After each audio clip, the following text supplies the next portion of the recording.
The stellar Colosseum was neither on a planet nor a moon but suspended in geostationary mockery above the molten death ball known to cartographers as Glarg 9 and to locals as that bastard orb. Designed for maximum theatrical combustion, the arena shimmered with transparent alloy domes, gravitational gyros, and deeply unnecessary flame jets that ignited every 20 minutes for dramatic punctuation. Today, it was hosting what the Galactic Coalition euphemistically called the Proving.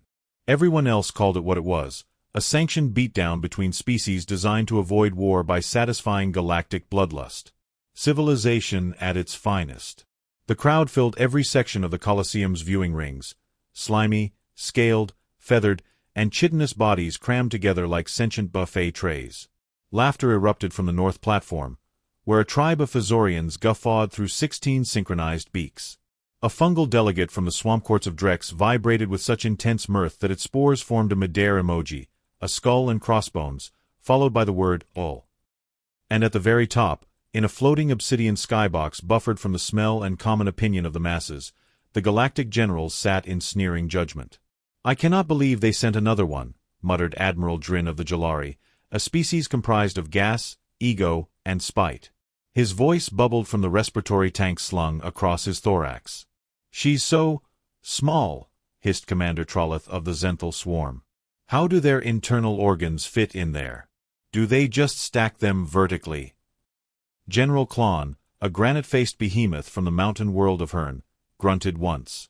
That was more or less a dissertation from his species. "They keep doing this," continued Drin. "Humans. They send someone squishy, someone earnest. It's like watching a kitten ask to duel a blender." The betting holo display flickered to life, blooming above the center of the arena with odds shifting in real time. For Earth's representative, it hovered at 3987:1. An enthusiastic bookie blob named SlickFred69 offered a one-time payout for anyone dumb enough to place credits on the Terran. And below, on the shimmering platform of the arena, the announcer's 12 heads spiraled upward like a bouquet of nightmares. "Ladies, gelatinous individuals," it roared in overlapping voices. "Welcome to the Grand Proving." A cheer went up so forcefully that several lower-gravity species had to anchor themselves or risk joyful orbital drift. In this corner, hailing from the chrome-warrened war-world of Threx, a behemoth who eats gravity for breakfast and regurgitates pain, the undefeated General Brquon. A wall slid open with a hiss like an angry sandstorm, and the floor shook as Brquon stepped forward. 12 feet tall, armored in what looked suspiciously like ceremonial roadkill. His pectorals moved with independent sentience. The air temperature rose 10 degrees from the sheer intensity of his flex. Brquon roared a greeting, half challenge, half operatic gurgle, and slammed his fists together, producing a sonic boom that made the arena tremble. The crowd responded with seismic adoration. Somewhere in the fifth tier, a species of singing fish passed out from joy. "And in this corner," the announcer continued, with a tone usually reserved for medical warnings, "from the curiously under-evolved planet of Earth, the barely qualified, slightly lopsided, and perpetually outnumbered, Colonel Eli Voss." A different door opened, quieter, almost apologetically, and out stepped the reason Earth might get annihilated in the next trade vote. Colonel Eli Voss was average height, average build, and walked like someone who'd fought gods and won by paperwork. Her exo-silk uniform clung to her like shadows on stone, dark and unadorned. She wore no helmet. Her hair was tied back in a no-nonsense knot, and her eyes scanned the crowd like a librarian mentally preparing to burn a noisy child. The cheering wavered. A few uncertain claps. Somewhere, a bored tentacled adolescent said, "Oh no, not another biped." In the skybox, the laughter turned giddy. "Oh stars, they sent a woman this time," Trolleth snickered. "Are we supposed to feel bad?" "No," said Drin, delighted. "We're supposed to feel entertained." Klon grunted again. It might have meant agreed or indigestion. Ellie stood at the arena's center, staring across the way at Brquon, who was busy intimidating a cloud of holographic drones filming his pre-fight poses. The silence around her deepened, not out of respect, but confusion. Where was the fear? The desperation? The overcompensating battle cry? Instead, She cracked her neck, adjusted her collar, and yawned. On the betting board, her odds dipped another few notches. The announcer hissed through its collective mouths. "Spectators of the coalition, let the proving commence." A low hum built beneath the arena floor. The adaptive gravity shifted subtly, recalibrating to Threxian bone density and tolerances. The air thickened with neural static.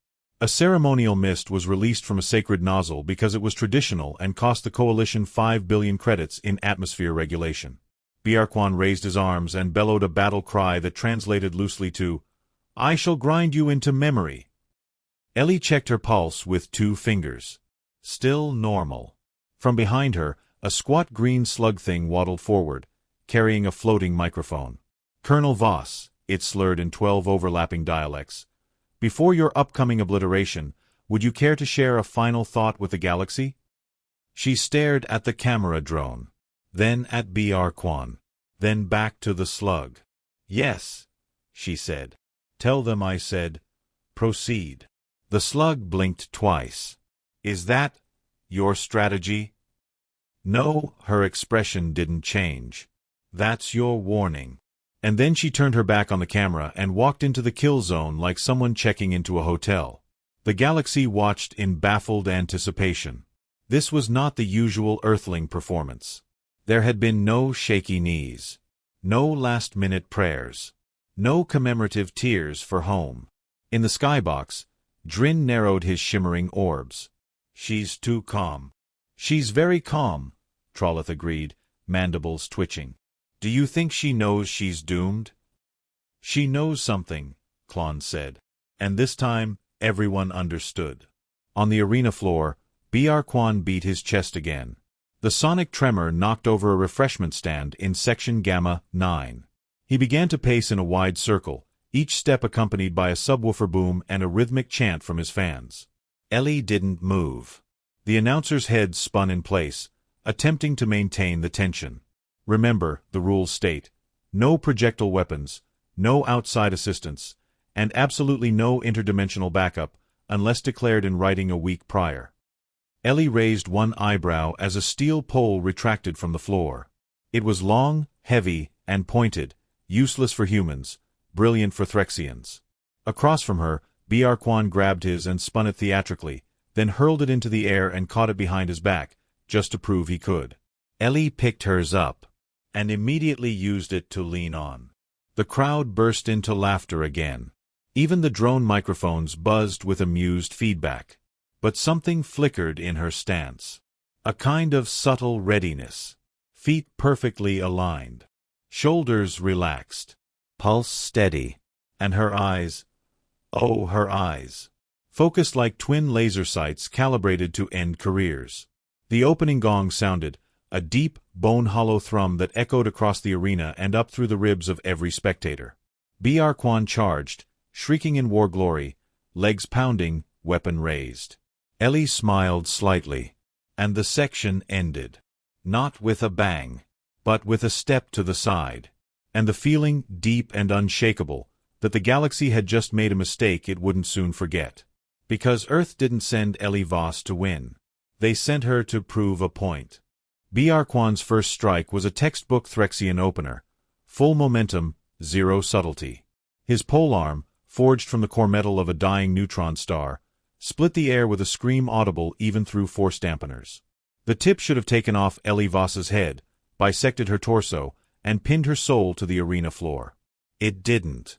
Ellie stepped left. Just one step. A fluid, unremarkable movement. The polearm missed her by centimeters and embedded itself in the arena's alloy with a chime like a fended glassware. The audience gasped. Not because she dodged. Many had dodged the first blow. It was the how that rattled them.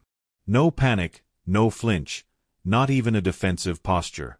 It was as though she'd moved to avoid an unpleasant draft.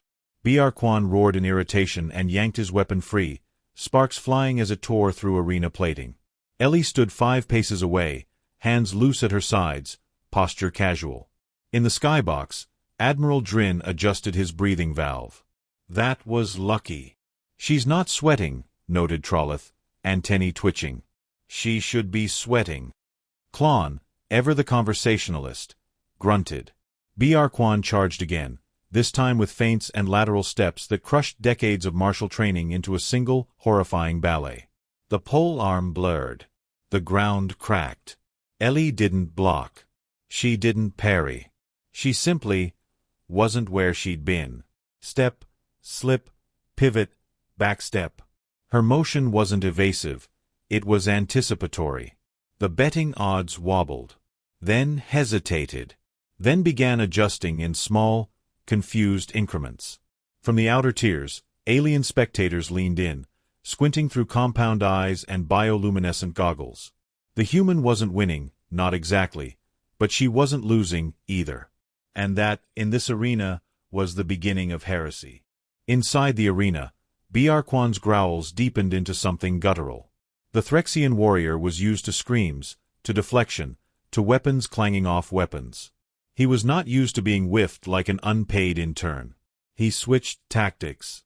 Ellie watched him rotate the polearm into a reverse grip and widen his stance.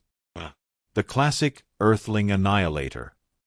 Inefficient against someone with elbows, devastating against someone with dignity. She let him close the gap. At the last moment, she ducked beneath the swing, dropped into a controlled roll, and tapped the back of his armored knee with the flat of her hand. It was a kindness. The crowd missed it. The announcer missed it. Even Br Quan missed it. Until, mid-spin, his leg buckled and his balance fractured. The great warrior stumbled. It lasted a mere heartbeat, but in that heartbeat, Ellie was upright, behind him, and utterly unimpressed. In the commentary box suspended mid-arena, a cluster of panspecies analysts squawked in overlapping shock. Does she have neural predictive implants? No, human tech's a century behind. Then how the exoslime is she tracking him? Ellie heard none of this. Her ears were tuned to rhythm, breath, motion, torque. Her eyes watched his shoulder tension, the way his left wrist twitched half a second before a strike. It wasn't mystical. It was math. Body language.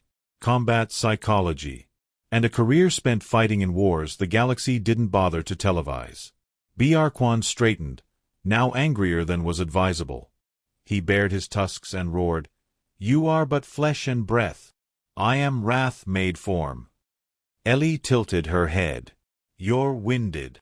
That roar turned into a charge, but it came half a second slower than the first. Ellie caught the telltale twitch again. Left heel grind, right shoulder pull. This time, she moved into it. Her body turned, one hand grazing the polearm's haft as she passed under it. She didn't seize it, merely touched.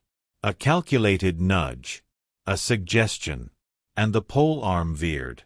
Br Quan's follow-through overextended. His footing clipped the uneven panel she'd quietly noted 3 exchanges ago, and gravity took the wheel. He fell.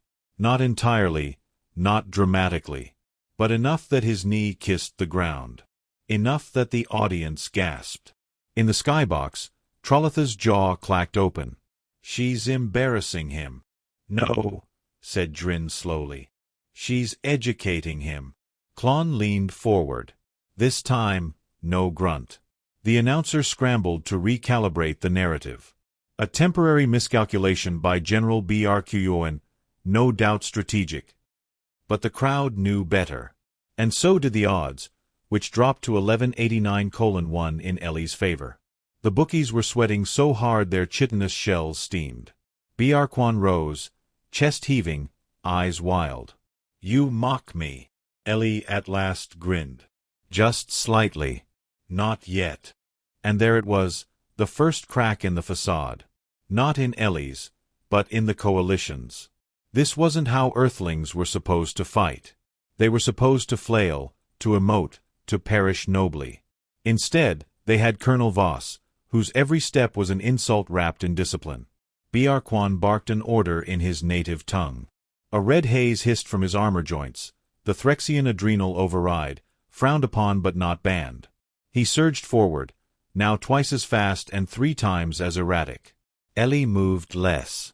She dodged by inches, not feet. She ducked only when necessary. Her hands stayed empty, except when they weren't. Because as Br Quan raised his weapon for a final overhead crush, she reached inside her uniform and drew a pen. Not a plasma knife. Not a vibroblade. A standard issue, click to write, black ink pen. The crowd froze. In the commentary box, a Racanian analyst shrieked, "She's mocking the sanctity of combat." Back in the arena, Br Quan hesitated. Just for a beat. And Ellie stepped in. Her pen jabbed forward, not into his neck or heart or eye, but precisely beneath the junction plate of his chest armor. A pressure point. A nerve bundle. Br Quan's body seized. His grip faltered. The pole arm dropped. And she caught it. In the silence that followed, Ellie Voss turned the pole arm in one hand, tested its weight, and gave it a casual twirl. Not elegant. Not flashy. Just familiar. Br Quan stared. "You lost this," she said. The crowd erupted. In the skybox, Drin dropped his drink. Trollith clutched the railing. "She took his weapon," Trollith whispered. "She took his weapon." "I saw," Drin muttered, eyes unfocused. "I also saw a death certificate for our military doctrine." Klon said nothing. He was watching Ellie Voss like a puzzle that refused to be solved. In the arena, Br Quan remained kneeling. Not by choice, but because moving might confirm the loss. Ellie walked a slow circle around him, then planted the pole arm point first into the ground beside him. "You're not slow," she said. "You're not stupid. But you're predictable. That's worse." Br Quan looked up, lips curled in pain and pride. I trained for decades. I know." Her voice was quiet. "You were trained to kill humans who scream and flail, not ones who watch." The announcer was stuttering now, heads glitching mid-cycle. The narrative couldn't keep up. This wasn't a victory. It wasn't even a defeat. It was a rewrite. And the crowd? They didn't know what to feel. Awe, confusion, fear. But they watched. Every species, every eye. Because something had shifted. The human had not only survived, she dictated the rhythm. Colonel Ellie Voss turned from Br Quan, hands behind her back, gaze serene, and said, just loud enough to carry, "Is there a second opponent, or do I get lunch?" The silence that followed was so profound, even the flame jets forgot to ignite. And in that vacuum of disbelief, Ellie Voss walked off the battlefield. The camera drones chased her, desperate for a quote, a smirk, a declaration. But she said nothing more. Because the point had been made. And across the galaxy, where planets spun and empires calculated, one phrase began to circulate like a viral prophecy. Human error expected. Human error delivered. Just not the kind they thought. The preparation chamber smelled like burnt citrus and regret. Colonel Ellie Voss stood in the center of the bio-decontamination fog, arms outstretched, boots scuffed from the previous match, chin lifted as a quad-armed sanitation drone polished her to a regulation-level sheen. Somewhere behind her, a gurgling PA system tried to play the coalition anthem, but it kept cutting out at "Liberty of the United," before choking on static and sputtering out a war-blithe shriek. She rolled her shoulders. Her neck popped. Her knuckles followed suit, like an orchestra of tiny bones agreeing with her mood. A nearby console blinked alive. "Colonel Voss, you are scheduled for second engagement in 27 minutes. Would you like a cup of despair?" "Tea," she said dryly. "English breakfast, aggressively steeped." The console paused. "We only have hope's ashes."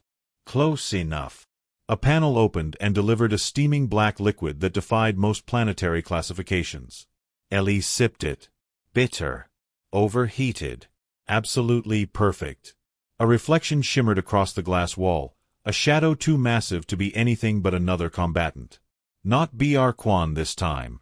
They wouldn't make that mistake again. No, her next opponent was already being hyped as something special. The intercom chimed again.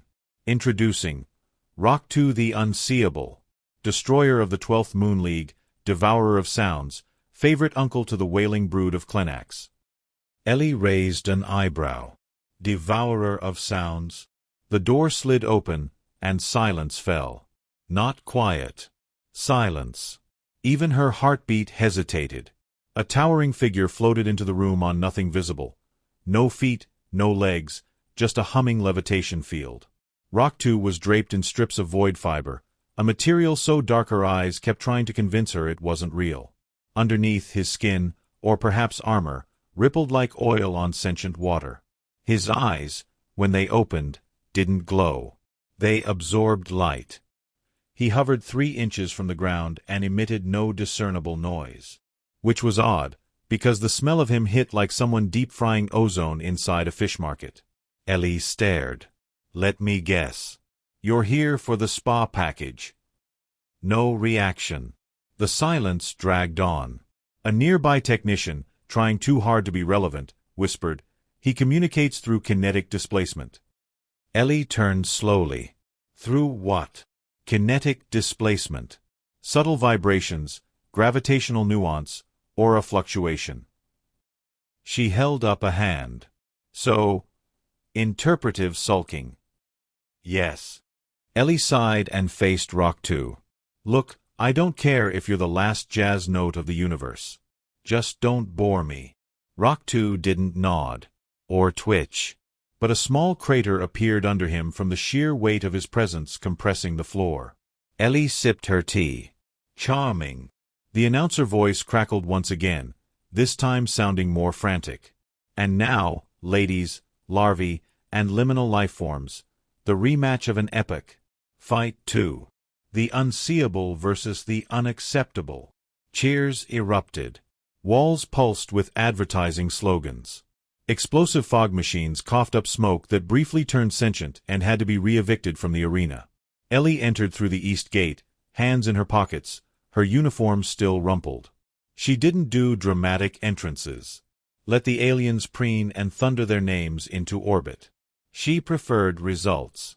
Across the circular platform, Rock 2 floated into view like an accusation. The arena floor this time was different. Thousands of interlocking hex panels, each one responsive to energy output. An outdated attempt at leveling species disparities. Naturally, it favored those with gravity-altering tech or legless gliding omnivores. Ellie had neither. A voice boomed overhead. As per championship rules, no weapons, no augments, no external allies. Fighters may only use that which is within. Ellie muttered. So tease out. Begin. No countdown. No trumpets. Just sudden, absolute hostility. Rock 2 vanished. Not teleported. Not blinked. Just stopped being present. The crowd gasped. Multiple camera drones spun in confused spirals, unable to find the target. Commentators shrieked about light-bending tricks and multi-phase displacement fields. Ellie didn't move. She closed her eyes. Listened. Nothing. No footsteps. No breathing. Not even gravity ripples. And then, faint. A tickle. A shadow inside the left side of her skull. She ducked. The air above her exploded. Wind shattered downward as something tore through the arena's pressure dome. A hex panel behind her imploded. Debris flew sideways, narrowly missing her ear. Ellie opened her eyes. Thought so. She dropped low and kicked out, not to strike, but to displace. A puff of dust spiraled oddly. Her hand followed, flicking an empty teacup directly into the anomaly. It vanished. 3 panels to the left cracked as something caught itself mid-fall. She didn't smile. Not yet. But she adjusted her collar. The audience erupted, uncertain whether to scream or cheer. Ellie Voss was fighting a ghost, and bruising it. Rock 2 rematerialized with a concussive burst, fabric rippling like an insulted curtain. His form convulsed in alien frustration. Ellie spoke calmly. You're not invisible. You just misdirect. Rock 2 floated closer. His presence vibrated the arena, a gravitational pulse that made smaller species throw up in the front row. She rolled her wrist, cracked her knuckles again. You bend perception. Shift weight. Warp presence. Problem is, I've fought budget stealth mechs from Earth-specific Warfront. You're just more expensive. Rock 2 surged forward, phase-skipping across the panels. Ellie tracked his motion, not with her eyes but with her peripheral bones. Small shifts in pressure, errant flicks of energy. He was fast. Unthinkably fast. But too committed. That made him stupid. She dropped her stance and allowed him to strike, chest level, intended to vaporize her sternum. Instead, she sidestepped and looped behind him, landing a closed-fist jab to the back of his whatever he used for a head. A soft thunk echoed like someone tapping a cathedral bell with a spoon. The audience paused, then roared. On the analyst deck, the panspecies commentators screamed over each other. She just touched him. Did you see that? She touched the untouchable. She bruised the abstract. Back on the field, Rock 2 floated awkwardly. Slightly tilted. Off-axis. His previously perfect motion now contained irregular hitches. Ellie cracked her neck. Didn't expect anyone with a frontal cortex, did you? Rock 2 spun. In a final act of desperation, he expanded. Literally. His body unfolded into a 5-meter-wide bloom of void matter, stretching into a dome of darkness. The audience panicked. Lights failed. Gravity warped. A baby in the front row spontaneously evolved gills. In the center of the expanding horror, Ellie stood motionless. Her boots gripped the hex panels. Her breath slowed. She counted seconds. 1, 2, 3. Then lunged straight into the bloom. A collective scream. The shadow swallowed her whole. Silence. More silence. Unbearable silence. And then a sound. Quiet. Sharp. Click. And light exploded. The dome collapsed inward, like ink sucked into a drain. A deafening roar of displaced pressure slammed through the stadium. Lights flared. Air returned. And in the center of the arena stood Ellie Voss, holding Rock 2's consciousness core. A small, fist-sized, twitching sphere of imploded ego. She turned it over in her palm and said simply, "You dropped this." The crowd was paralyzed. A Galactic ambassador fainted. A Ron priest began unbinding himself. Somewhere, odds plummeted to a ratio that shattered 3 betting algorithms. Bookies self-combusted. In the skybox, Admiral Drin's jaw hung open so long it required mechanical support. Trollith clutched her thorax.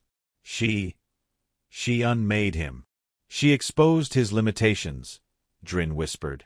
She revealed that the unseeable was never all that unseen. Klon finally spoke. "We've underestimated them." "No," Drin said quietly. "We patronized them. And that's worse." Ellie Voss dropped the twitching core, stepped over it, didn't bow, didn't raise her arms, just walked off the battlefield. A technician handed her another cup of despair. She sipped. This one tasted faintly of raspberry. As she disappeared into the shadow of the exit tunnel, the announcer voice, now glitching under emotional stress, managed a single, stuttering phrase. And that was Earth's Colonel Voss. The crowd watched her go, breath held, minds recalibrating. And across systems, broadcasts scrambled to catch up. Replays looped endlessly. The phrase, "a funny thing happened on the way to the slaughter," trended galaxy-wide. But the humans didn't laugh. They'd seen slaughter before. They just didn't walk into it without a plan. The silence in the arena outlived the moment. Even after Colonel Ellie Voss disappeared into the tunnel's throat, the crowd remained frozen in their seats, like a theater audience waiting for an encore that would never come. Somewhere, a Slaran delegate tried to clap with its 17 limbs and knocked itself unconscious. A jelly-like gloob murmured a prayer in reverse. The hive of camera drones hovered uncertainly, caught in an existential crisis. Was this still a sporting event, or a regime-toppling parable? In the broadcast control room above the stands, producer Chex Blinn vomited into his 8th-dimensional hat. Not from illness. From existential vertigo. A fight between a human and the unseeable was supposed to be good television. Humbling, funny, maybe a bit tragic. Instead, humanity had just submitted a masterclass in postmodern violence wrapped in dry sarcasm. And the worst part? They hadn't even tried to look cool doing it. On the Galactic diplomatic stream, Trillions watched as a zoomed-in loop of Ellie's final move, the calm hand reaching into the impossible and pulling out a twitching core, repeated every 10 seconds. No music. No dramatic lighting. Just one woman in wrinkled uniform trousers making every civilization with a multi-tiered species superiority complex rethink its afternoon. Back in the skybox, Admiral Drin stood very still, as if sudden movement might shatter his newly forming sense of planetary inadequacy. "I want a full intelligence sweep on Earth," he said, voice flat. Klon, who had previously lobbied for Earth's inclusion in the charming but largely decorative races category, swallowed something sharp in his own pride. "Which branch?" Drin glanced sideways. "All of them." Trolloth, still clutching her thorax in quiet disbelief, muttered, "They breed these colonels often?" Drin didn't answer. The screens spoke for him. There she was again, replaying the mic drop moment in 4D, then 5D, then through a hyperreal sensory feed that allowed viewers to feel Rock-2's humiliation. It smelled like burnt leather and parental disappointment. At the edge of the arena, the officiator, an ancient crustacean creature named Uvex the Ever-Mollified, struggled to read from the rule scroll, which had spontaneously rewritten itself to include a clause about unexpectedly lethal humans. "By the power vested in me by the coalition of species," Uvex croaked, "I hereby declare Earth not disqualified." The crowd exploded, some literally. An Oobleck ambassador shed its outer goo layer in spontaneous religious awakening. In a back corridor filled with flickering light panels and ancient vending machines, Ellie leaned against a wall and let her muscles slowly detach from the performance. Her hands no longer shook. Her chest no longer ached from suppressing the fear. Her mind, however, remained sharp, focused, watching herself in hindsight. She hadn't won because she was stronger.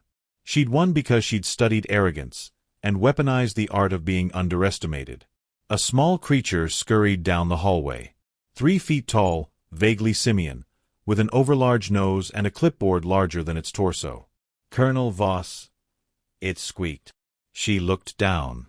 Unless someone else just humbled a void being and skipped the victory speech. "I'm, Plock, Assistant Liaison to the Broadcast Public Relations Reconstruction Task Force." She stared. "It's new," Plock admitted. "Let me guess. You want a quote?" Plock offered the clipboard. "Well, technically we're looking for a post-fight narrative arc that aligns with the Interspecies Conflict De-Escalation Committee's theme for this cycle, Unity Through Disappointment." Ellie raised one eyebrow. Plock looked at his feet. "Okay, yeah. Just a quote." Ellie exhaled through her nose, took the clipboard, and wrote 2 words. "Proceed. Earth." She handed it back and walked on, leaving Plock frozen in awe like a witness to prophecy. By evening, Earth's delegation had tripled in security. Not because of threats. No, the threats had dried up as thoroughly as an Orklon spice pit in solar summer. Now there were invitations. Requests. Bribes wrapped in ceremonial scrolls. Admiral Drin himself stood before a transmission wall the size of a continent, staring at the flickering image of Earth's ambassador, a woman in her 70s with steel-gray hair, a cigarette the size of a dagger, and a look like she'd raised 5 kids and scared away 7 galactic wars before breakfast. "You people," she said slowly, puffing smoke that formed the shape of a middle finger in 3 dimensions, "were real damn confident we were harmless." Drin cleared his throat. "Yes. About that. We are harmless," she added, "unless you mistake quiet for weakness." He flinched. She leaned forward. "Don't do that again." The feed cut. Across the galaxy, militaries updated their threat assessments. Earth went from primitive but endearing to highly ambiguous, avoid-provoking. The species that once laughed at humans were now updating tactical manuals, deleting comedy routines, and pulling merchandise featuring Earthlings, nature's beta test. A Plenthian diplomat issued a public apology. The Oobleck issued a hymn. Even the Grohl, who had no word for sorry and communicated solely through competitive eating, held a silence-only banquet in humanity's honor. Back on Earth, nobody noticed. They were busy arguing over sandwich pricing and whether or not traffic circles were a conspiracy. Colonel Voss sat alone in a cafe overlooking the ocean. She stirred her tea. No cameras. No medals. Just waves and wind and the rhythmic creak of a chair that had been painted too many times. A teenage waitress came by, chewing gum. "You want the local toes tie special? Comes with deep-fried pickles and a side of regret." Ellie blinked. "You mean relish?" "No," the girl said flatly. "Regret." Ellie smiled faintly. "Perfect." The girl walked away, blissfully unaware that she was serving a war hero whose name was now a classified keyword across 4 empires. Ellie didn't need them to know. She'd already won the only thing that mattered: doubt. She had seeded it in the highest levels of intergalactic arrogance. They could still outgun Earth. Still outnumber. But they would never again be sure. Not of her. Not of humans. Not of anything. And that was enough. Meanwhile, the Arena Committee met in emergency session. The words, contingency protocol, were thrown around with the same desperate energy usually reserved for asteroid collisions or divine reappearances. They passed a motion to ban humans from solo finals until further notice. Clause 77.2b, excessive unpredictability in small carbon-based forms. Back on screen, the highlights reel played again. Ellie Voss walking across hex panels as a god being imploded behind her. The phrase, "mic drop from a minor planet," scrolled underneath. 2 sectors over, Rock 2's core floated in a containment vault, guarded by a small team of paranoid monks who refused to speak above a whisper.